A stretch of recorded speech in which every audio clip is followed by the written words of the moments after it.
60 రోజుల్లో మీతో ఇంగ్లీష్ అద్భుతంగా మాట్లాడిస్తాం. వెంటనే కాల్ చేసి జాయిన్ అవ్వండి. నమస్తే రమగారు. నమస్తే జయ. రమగారు, గతంలో మనం కొంచెం అమ్మవారి ప్రాశస్త్యం ఉన్న స్టోరీలు చెప్పుకున్నాం. ఒక స్టోరీ అయితే నాకు అసలు అది ఎవర్ గ్రీన్ స్టోరీ, మనకి అమ్మవారి గాజుల స్టోరీ అండి. ఇప్పటికీ అది చూస్తే అబ్బా ఎంత బాగుందో అనిపిస్తుంది. ఇప్పటికీ ఆ కథ ఫలానా అయింది అని నాకు వస్తూనే ఉన్నాయి మెసేజ్లు. 2 ఏళ్ళు అయిపోయింది. ఎంత ఎన్ని పుస్తకాలు వచ్చినాయో. అవును, అలాంటి కథ మన మా బాస్ సుమన్ గారు కలిసినప్పుడల్లా ఏదైనా స్టోరీ విషయం వచ్చినప్పుడల్లా జయ రమగారితో ఇలాంటి స్టోరీస్ ఏమైనా ఉంటే ఇంకొంచెం చెప్పించింది జయ, అమ్మవారి స్టోరీలు చాలా బాగుంది చాలా బాగుంది అని చెప్తూ ఉంటారు ఆయన. చాలా మంది ఇష్టపడతారండి ఆ కథ. అలాంటివి ఏదన్నా ఇంకా ఏమన్నా ఉంటే మీ దగ్గర, మీకు ఐడియాలో ఉంటే ఒకటి చెప్పండి. మరి అలాంటిది కాదు కానీ అమ్మవారికి సంబంధించిందే ఒక కథ చెప్తాం. మొన్న ఒకటి చెప్పుకున్నాం మనం, చెట్టులో అమ్మవారు ఉండటం. అవును, ఇది ఒకటి చెప్దాం. ఒక పల్లెటూరులో సుబ్బయ్య అని ఒక ఉప్పు వ్యాపారస్తుడు ఉండేవాడు.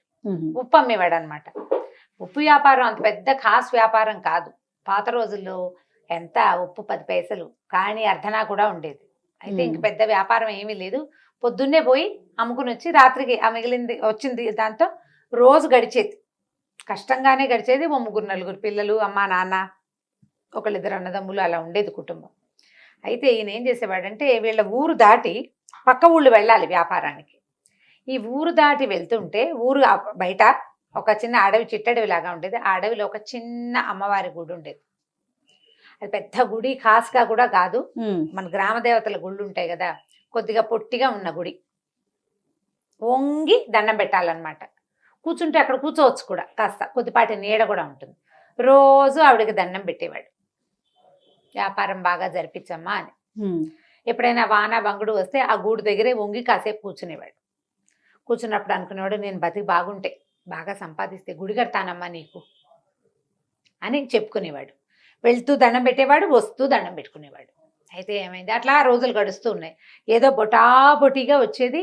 ఆ బొటాబొటి దాంతో ఏదో తిని, అంటే పోకుండా బతికుండా ఉండే అంత సంపాదన మాత్రమే అనమాట.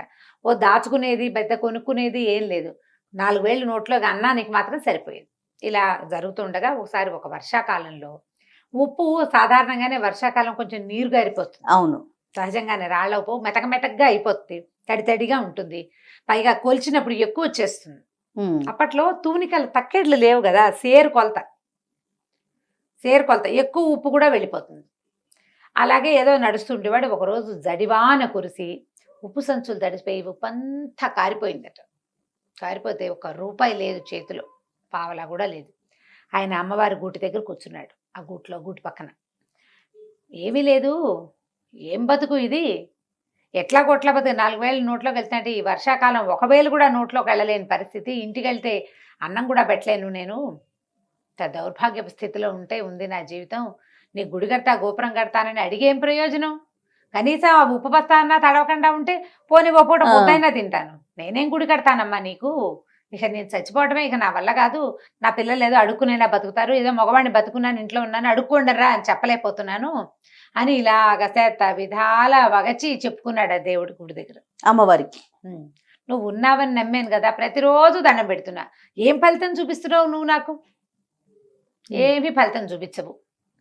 ఇవాళ ఇది కూడా తెలిసిపోయింది. 4 రోజుల అన్నానికి ఆసరా అయిన ఉప్పు అంతా తడిసిపోయింది. ఇక ఎందుకు పనికిరాదు, వానాకాలం అది ఎండదు ఆరదు అని ఇలాగా పోసుకుని, ఏముంది ఈ చెట్టుకి, ఏదో ఒక చెట్టుకి ఊరేసుకుని చచ్చిపోతాను అంతే నేను అనుకున్నాడు. వాన తగ్గేదాకా కూర్చుందామని ఆ గూట్లో కూర్చున్నాడు. ఏమైంది, ఇంతలో అమ్మవారి లేచి బయటకు వచ్చింది. సామన్ సాయిగా అంతెత్తున్న ఒక పడుచు ఆవిడ వచ్చింది. బయటకు వచ్చి, ఏమిరా సుబ్బయ్య చచ్చిపోతావా అని అడిగింది. అడిగేసరికి తెలిసింది, గూట్లో నుంచి బయటకు వచ్చింది. దండం పెట్టాడమ్మా. అమ్మ తల్లి, ఏం చేయను మరి, నువ్వు నాకు ఏమి ఇవ్వద్దు, అన్నం తినడానికి ఆసరా ఇవ్వమనే కదా అమ్మా అడుగుతున్నాను. ఈ ఉప్పంతా తడిసిపోయింది, నేనేం పెట్టను, ఈ వర్షాకాలం ఎక్కడి నుంచి వస్తుంది తిండి అని లబోదీపమని మొత్తుకున్నాడు. ఆవిడంది, నేను నీకు డబ్బు ఇవ్వలేను, అయితే ఓ పని చేస్తా.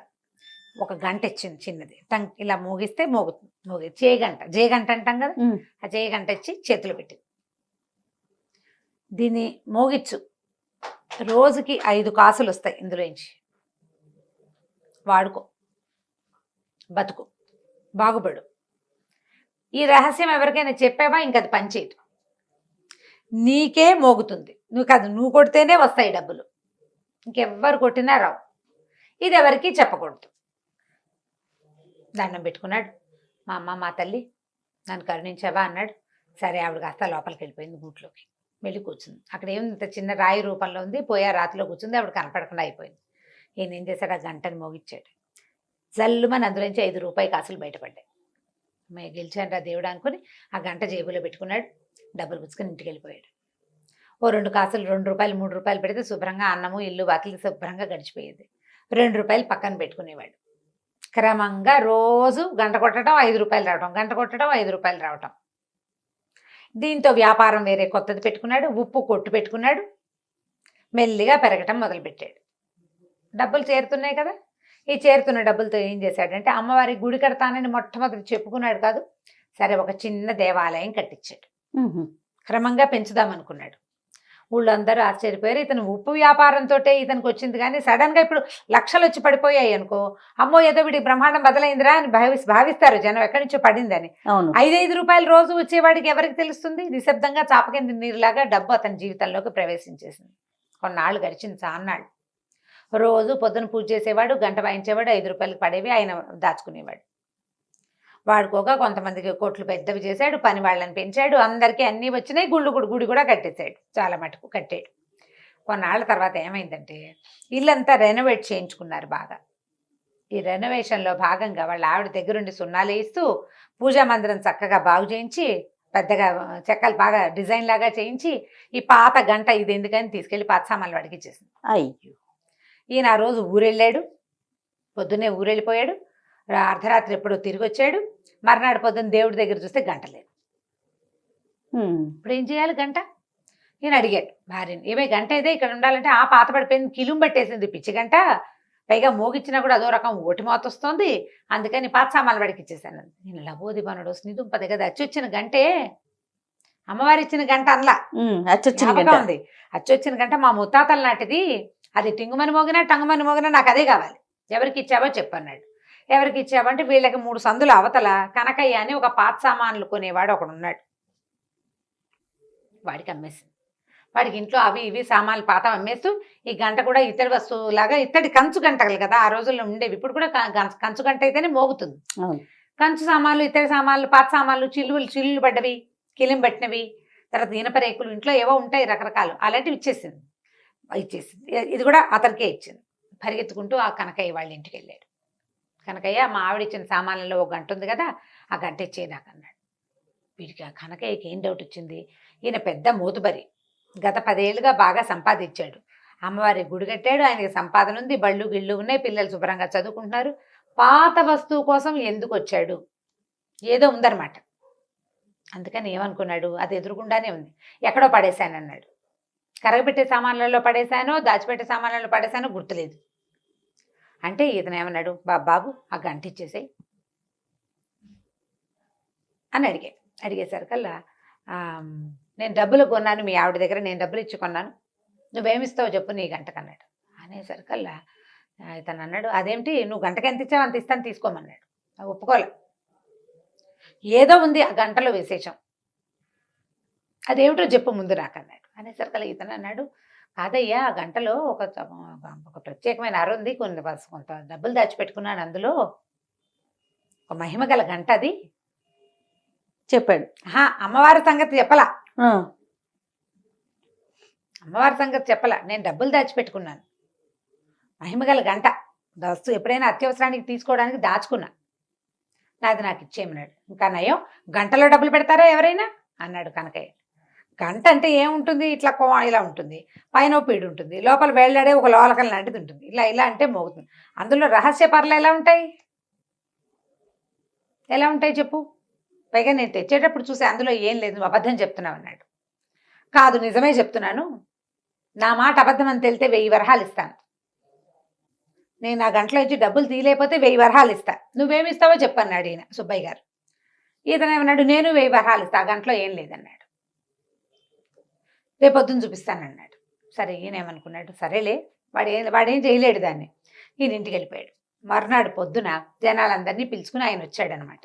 ఈ లోపల ఈ రాత్రి కనకయ్య సాయంకాలం నుంచి మొదలుపెట్టి వాళ్ళ తమ్ముడిని పిలిచాడు, బావమరిదని పిలిచాడు. ఆ గంటను తిరిగేశారు, మరగేశారు, నేలకేసి కొట్టారు, విసిరారు. ఎక్కడి నుంచి ఏమీ బయటికి రాలేదు. దాంట్లో ఒక అర ఉండేందుకు ఏ అవకాశము లేదు. ఎక్కడ పెట్టాడో తెలీదు. ఏమైనా రహస్యపు మీటల మీద బాగా తోమేరు, మెరిసేలాగా చింతపండు ఉప్పు పెట్టి తోమేరు, నిమ్మకాయ డిప్పేసి తోమేరు. ధగధగాయమానగా బంగారపు గంటలే మెరుస్తోంది. అందులోంచి ఏమీ బయటికి రాదు. సరే ఏమనుకున్నాడు, ఇందులోంచి ఏమీ రాలేదు కాబట్టి అతను కూడా తీయలేడు. తీయిస్తాడు, తీయకేం చేస్తాడు, చూద్దాం అనుకున్నాడు.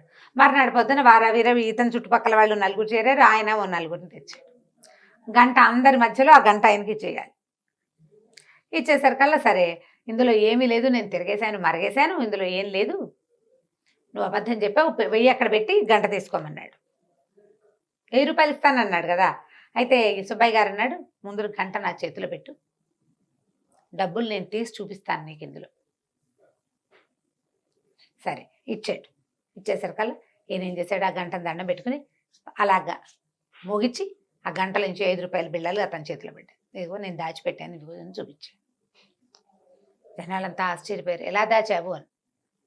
ఇప్పుడు నా పూర్వీకుల గంట కదా, ముత్తాతల నుంచి మా ఇంట్లో ఉంది, నేను దాని ఆసరాతోటే బతికాను,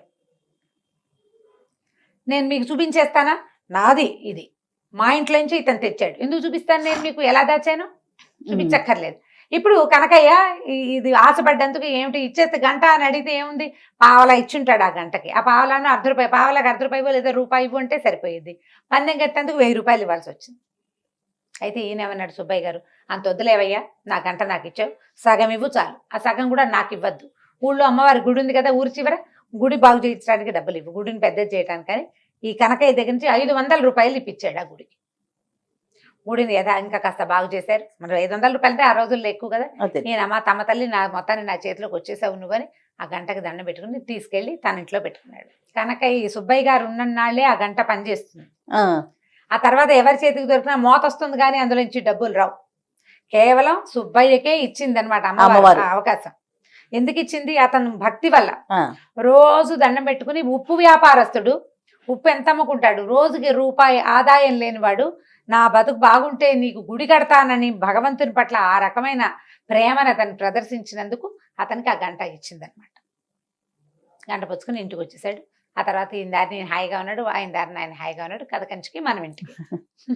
చాలా బాగుంది, చిన్న కథ కానీ మంచి కథ, మంచి మహిమ ఉన్న కథ కదండి అమ్మవారి కథ. రైట్ రమ్మ గారు, నమస్తే. నమస్తే జయ.